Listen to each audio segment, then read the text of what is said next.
tey dañu ñëw di waxtaan ak yéen ci émission bi njëkk saison 3 bi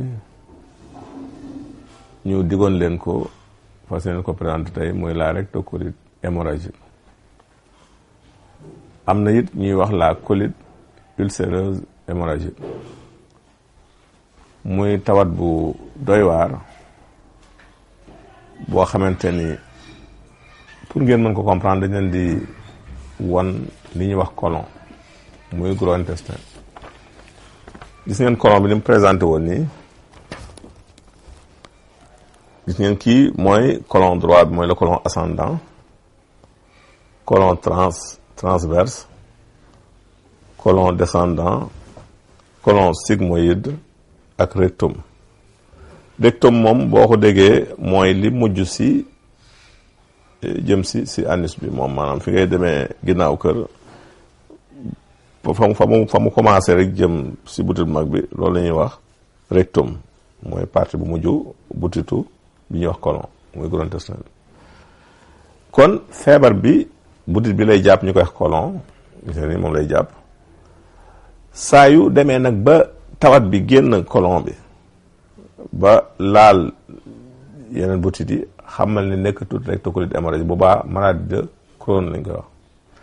kon li wutalee rectocolite hémorragique bi ak maladie de Crohn bi mooy loolu kii dafay limité wu si côlon bi bale dafay laal yeneen butit yi kon loolu nekk na maladie ndax ñaari feebar dañoo niroo. maladie de Crohn boobu sax dana si ñëw si jëmmi jamono incha allah rabbi waxtaan si mais dañu bëgg a jiital tey ji di rectocolite hémorragique bi muy feebar bu doy waar.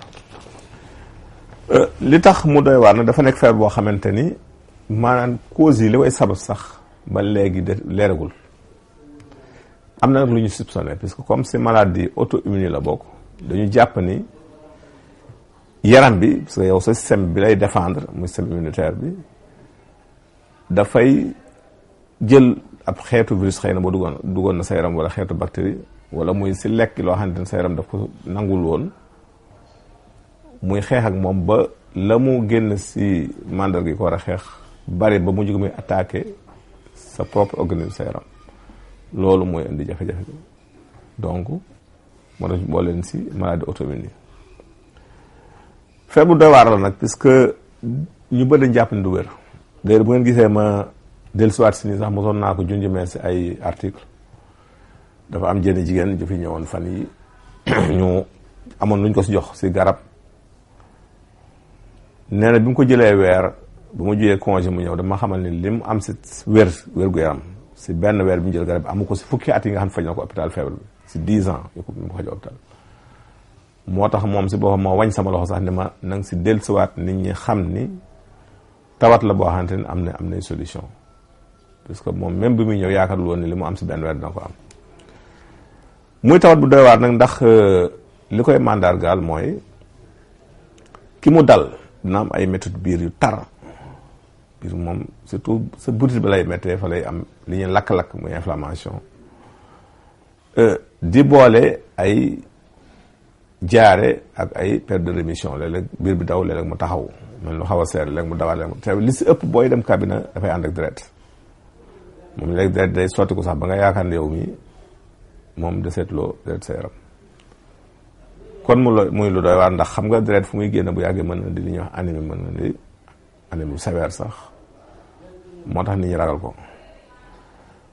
mu am beneen léeg-léeg glaire bu muy àndal lu weex loo xam dafay ànd ak moom aussi léeg-léeg buy génn te méthode biir yi par ay période lay doon léeg-léeg mu ñëw léeg-léeg mu arrêté bien que am na ñoo xam sax dina leen daal te du am symptôme mais bariwul li sëb dafay ànd ak lakk-lakku butit boobu. rectocolite hémorragique nag dafa doy waar ndax boo ko fajul mën nga traîner ak moom sa giiru dund mën nga yor sa dund yëpp te li tax mu doy waar mooy mën na dem ba soo ko fay ma attaqué say bët indi bët yuy metti di jooy fu mu toll di bas mën na si cas yu raar si 4% des cas mën na jàpp sa res na jàpp res bi muy foie bi dinay laal sax yenn cas yi xëtër yi bien que raar na muy poumon yi dinay jàpp sa yax ndax ne ba indi feebar yu ñuy wax arthrite muy benn xeetu rhumatisme inflammation yax yi. bari na ñoo di ñuy jàmbat yax yi metti yaram buy metti tayeel biir yu daw fekk lii moo leen jàmm muy rectocolite bi. pour xam nag ndax nit ki am na ko wala am loo ko foog nga def loo ko li ñuy wax coloscopie bu ko defee wala endoscopie basse recto sigmoïdoscopie bi donc endoscopie basse bi lay def su defee endoscopie basse boobu muy recto sigmoïdoscopie bi nañ mën a xam ndax réellement feebar bi la am wala amu ko. nañ ko defloo aussi léeg-léeg analyse de sel yu xool sel yi aussi ndax amula yenn xeetu doomu jàngoro yu si nekk kon même boo ressentir symptômes yi pour am confirmation dafay baax nga yebal ko hôpital si docteur moom mottali ceytu gi. moo tax may wax ni ñaari faj yi moom ala kulli alin dañuy ànd puisque ku ne rek am nga loo xam mën nga ko sa morom sur le plan diagnostic même bu fekkee soupçonné nga leen si nit dafay baax la nga delloo leen foofu pour ñoom ñu confirmer ko su ko defee nga demander sa traitement. tawat la bu doy waar nag ndaxte boo ko fajul jeexital yooyu ma wax mën na ko indi mën na jàpp bët yi mën na jàpp yax yi mën na jàpp res wi. te loolu bu yàggee mën na jur yeneen. am na sax ñu dem ba dem ay perte de sel dem ay diarrhée nocturne day na ba tëdd guddi gi mu def leen biir bi daw si biir nelaw te bu ñu yeexee mën na génn ba lu ñuy àgg fi ñu war si toilette.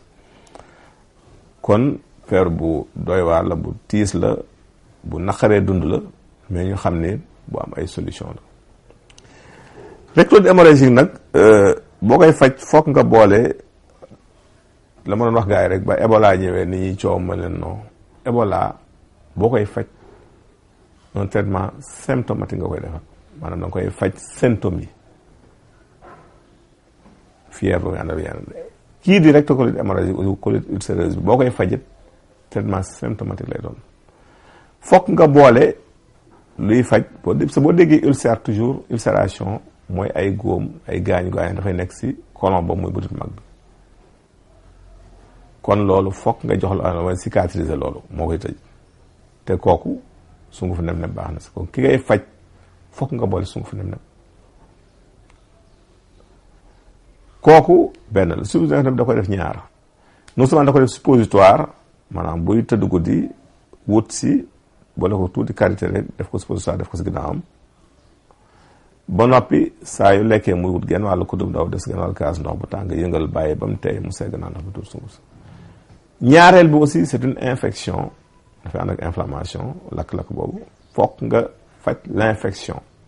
heureusement que nem ne bi aussi dafay faj infection kon dafay nekk une solution boo xam ne dafay régler ñaari problème yooyu. beneen bi mooy jaare bi parce que fokk nga jox ko loo xamante ne mooy arrêté jaare yi aussi te su boobaa garab gi ñuy wax ngeer dafay daal di ba nga taxaw soo amee xobu ngeer si kàttanu yàlla def ko di ko def décoction maanaam décoction bu ko déggee mooy baxal bi ngay jël xob bi nga bu loxo nga baxal ko si 1 litre d'eau 5 minutes nga segg ko mu koy naan par genn wàllu kaas bu ndekkee bañ a si kàttanu yàlla su ko defee yàlla mën na ko dimbali ba loolu kii. donc pour résumer ñu wax ni rectocolite hémorragique wala colite ulcéreuse hémorragique tawat la boo xamante ni koy jaawal sax léeg-léeg ak jàngor Kajoor muy hémorroïde ndax nit ñi saa yu dem du gis deret génn rek dañ naan hémorroïde la or que liy génn deret bari na rectocolite da koy def maladie de Crohn da koy def un cancer rectal da koy def ak yeneen dafa bari lu koy causé donc saa yu sang amee deret bu ànd ak cabinet rek war nga dem saytu lu sabab loolu kon mandarga boobu bokk na si mandarga yi koy feeñal mu ne tawat boo xamante ni tawat bu jafee faj la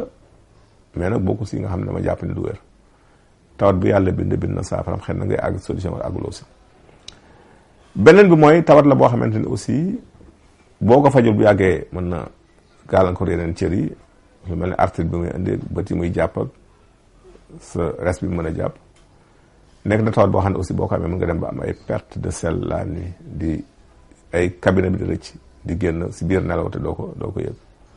kon loolu lu jara teelu jugul saafara la kon lii mooy colite ulcéreuse hémorragique dinañ ñëw nag si balay yàgg la maladie de Crohn ñëw si question yi nga xam moom la nit ñi indi tey jii ku njëkki def nii dafa am polyarthrite rhumatoïde muy feebar aussi bu bokk si maladie auto-immune yi di naqaree faj nag aussi ku koy faj doo yàkkamti te teel a ju def si baax ndax boo ko fajul dafa gaaw si déformer ay articulation dafay dëngal say yax lem say baaraam donc lu doy waar la mais li koy faj bari na leen si may ñaar reen yu baax rek muy reenu fuuf ak reenu siddéem ñaar yooyu moom boo ko amee si kàttanu yàlla muy le secretariat longipedunculata ak le zygiphisme meridianien boo amee ñaari reen yooyu bu ne ñett rek doy na nga muy juróom benn reen nga baxal ko si ñaar lit nooti ko naan par genn wàllu kaas boo ko def sax si insha allah rabbi yàlla mën na la dimbali ñaareel question kii daf ni dafa bëgg garab yu ñuy wax galactogène maanaam loo xam ne dafay yokk sa soow day nàmpal amul soow mu siy wut solution nay lekk kemb rek kemb moom